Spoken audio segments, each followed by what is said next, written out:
Now, I'm familiar with your work. You've worked with the White Stripes, you did that amazing documentary, but this is really, really cool. And I remember reading a tagline starting the film. It was like 3 bands, what is it, 3 bands, 6 cities, 1 train, thousands of miles of tracks. So tell me about this concept.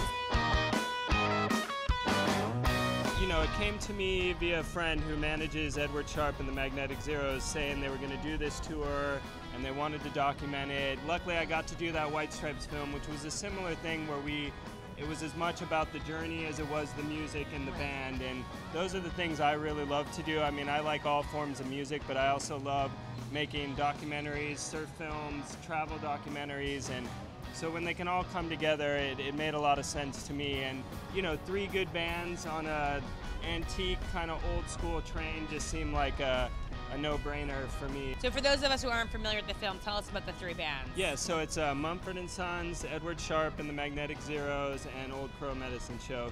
That's the one band I was the biggest fan of. Certainly right now they're probably, you know, on the marquee would be the smallest name, but probably the most influential band to a band like Mumford & Sons. So Absolutely. It was cool to kind of have the spanning of a few generations, you know, like the older brothers on Exactly. the train. The hard part was these guys would never stop playing and drinking beer, and like we just had to platoon cameramen. I mean, you can see our cameras like falling asleep in some of the shots because it didn't really stop. But like I said, at least we could, you know, take naps, which you know, was a rarity, I think. This film like really makes you jealous that you didn't get to go on it, and that's, I feel, the best compliment to the job that we did making the film, is that we just didn't screw up the vibe. We got there and really hung back and let things happen, and certainly 3 bands getting along, playing music.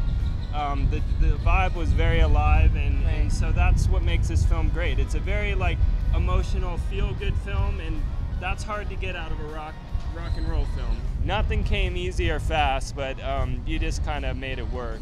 It was all worth it though, because you really got to catch this intimate look at this tour of dreams. Yeah, it really was. So. And I thank the Grateful Dead and the band and Janis Joplin for kind of doing this in the first place and leaving us like a real good idea to kind of go out and celebrate again.